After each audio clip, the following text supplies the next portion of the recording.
Is China or fear of China the greater threat? China poses a challenge, serious, but not overwhelming. This warrants a proportional response, tough, but not panicked. America looked at Imperial China as a potentially limitless consumer market.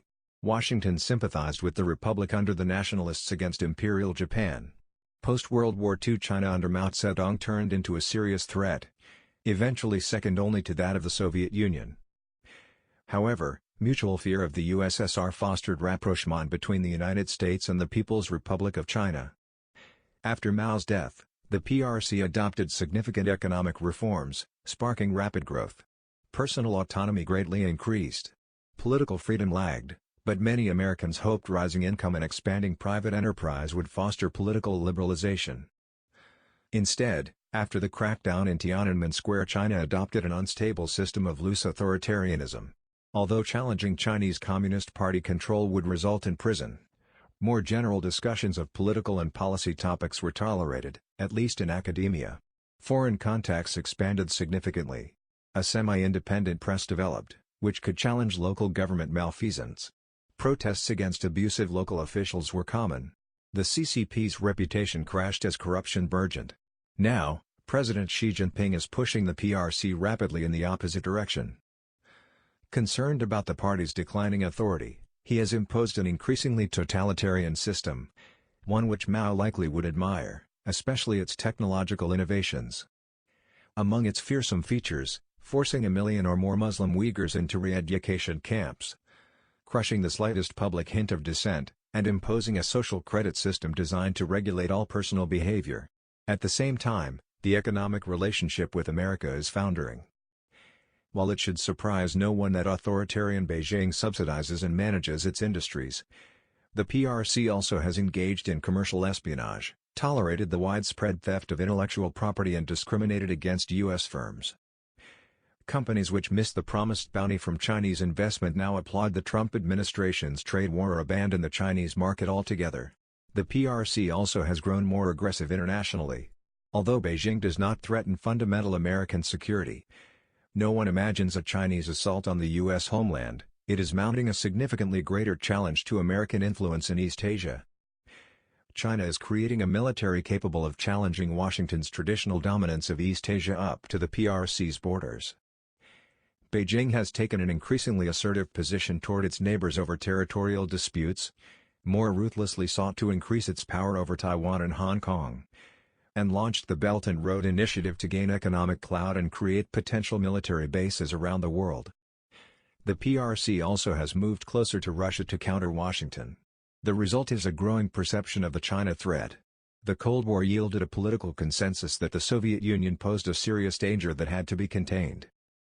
Republicans and Democrats often disagreed over policy details, but joined to support alliances such as NATO, fight wars including Korea and Vietnam, and oppose Soviet-backed insurgencies and governments throughout the Third World. The Soviet collapse yielded a world in which America had no peer competitor. Even as the PRC grew economically, most Americans perceived little threat. For years Beijing emphasized its peaceful rise and its military power remained modest at best. Both of those factors have changed, however. Concern increasingly has turned into fear, stoked by President Donald Trump's rhetoric and trade war. Serious voices now advocate treating Beijing as an enemy, or something very close. A tone of regret has emerged at having allowed China into the World Trade Organization and developed a close commercial relationship with the PRC. The result, it is increasingly suggested, is aiding a dangerous authoritarian state that is fundamentally hostile to American interests and principles.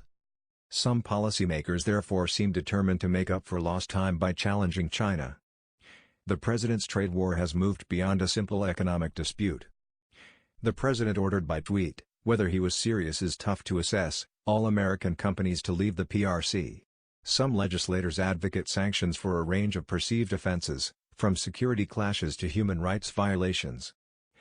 A number of conservatives even advocate breaking the economic relationship to weaken China. Not quite a declaration of war, such a policy undoubtedly would be perceived as hostile and threatening in Beijing.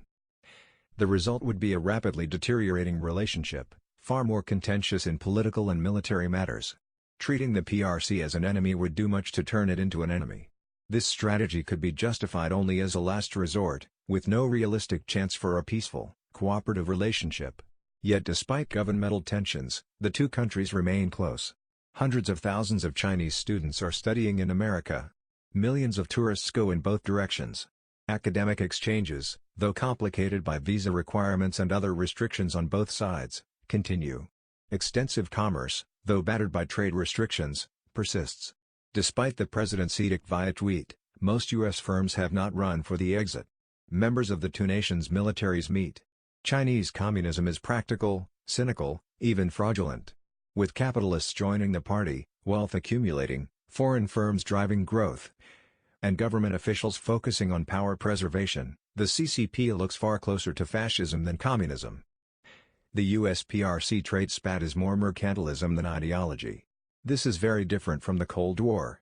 Thus, America's response should be different than during the Cold War. The PRC faces serious challenges: slowing growth in a debt-heavy economy, demographic disaster with an aging population, social divisions exacerbated by regional inequities, burgeoning trade war undertaken by the world's largest economy, costly consumer and business failures resulting from pervasive corruption and fraud, rising dissatisfaction among partners with Beijing's Belt and Road Initiative, and growing international challenges from countries and territories spanning Asia to Europe. Even Chinese officials have been surprised at the breadth of the hostile response to Chinese policy, complaining of China bashing. The PRC is likely to be a great hand, eventually, perhaps, the greatest power. However, the path ahead is likely to be rough and Beijing's future is not assured. Finally, the PRC is not irredeemably lost, in the sense of being hostile, totalitarian, and threatening. We do not know that nation's future. Economist and Bloomberg columnist Tyler Cowen pointed to a long list of past erroneous predictions about China's course, citing the saying "China will always surprise us." Indeed, evaluating the PRC requires asking compared to what? From 1949 through around 1976 under Mao, China was a humanitarian hellhole. Immediately after the revolution came brutal political, economic and social upheaval, highlighted by a tsunami of punishments, reprisals and executions. The Great Leap Forward was a national jump into the abyss, with mass starvation and death. Then the Cultural Revolution, mixed purge, feud and civil war. All along the Chinese people suffered under an idiotic collectivist economic ideology that failed in practice everywhere. This world, thankfully, is gone. The PRC that emerged from the reform process after roughly 35 years was vastly different. While not a free society, its people were much freer. And there was good reason to hope for a re-emergence of the liberalism that was sidelined after the slaughter in Tiananmen Square. Alas, this world also has disappeared.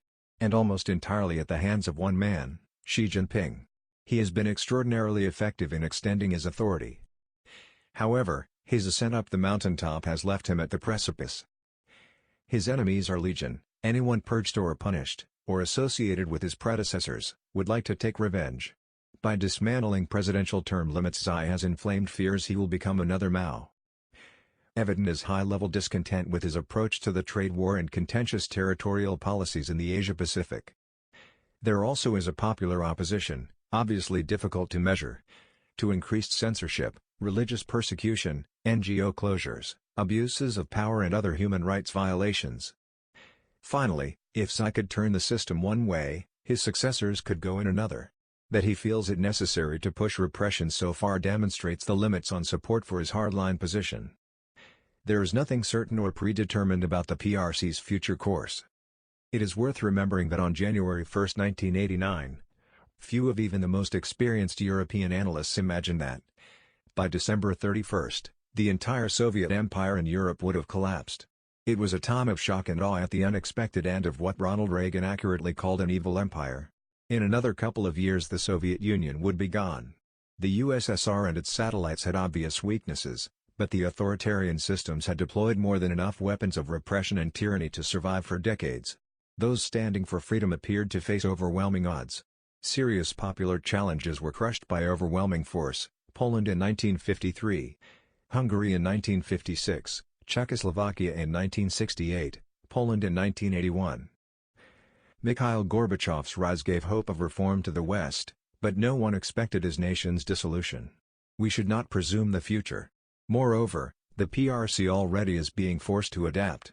For instance, Xi's aggressive foreign policy has been surprisingly maladroit, driving East Asian nations toward not just America but India and Japan. Taiwan probably always was lost to China, but the latter's unremitting repression has dramatically widened the gulf. The only option, military action, would create extraordinary blowback. Beijing's determination to rule has sparked mass demonstrations against CCP control in Hong Kong. Those who know China the best most decisively reject its professed affections. On the economic front, a number of American companies have begun planning to diversify their supply chains, shifting operations out of China.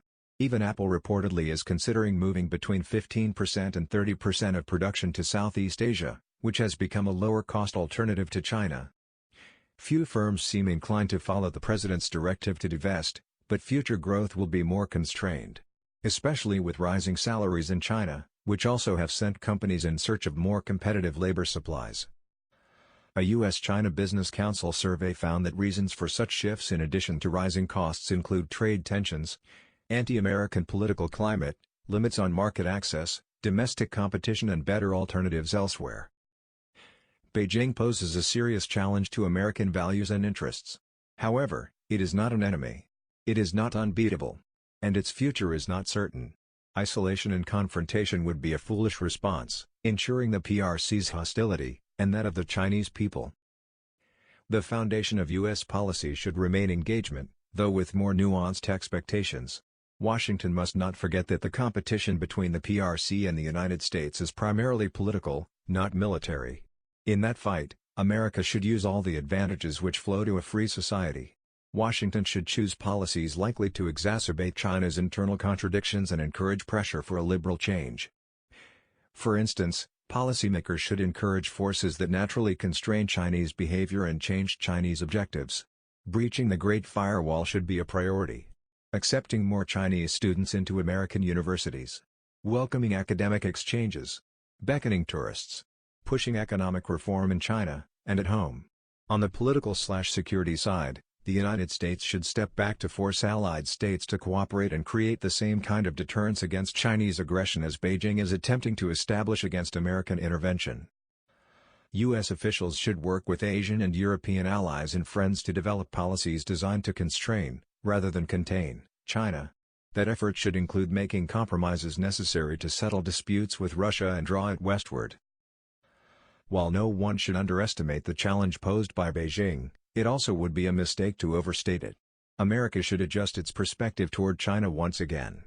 That nation poses a challenge, serious, but not overwhelming, which warrants a proportional response, tough, but not panicked.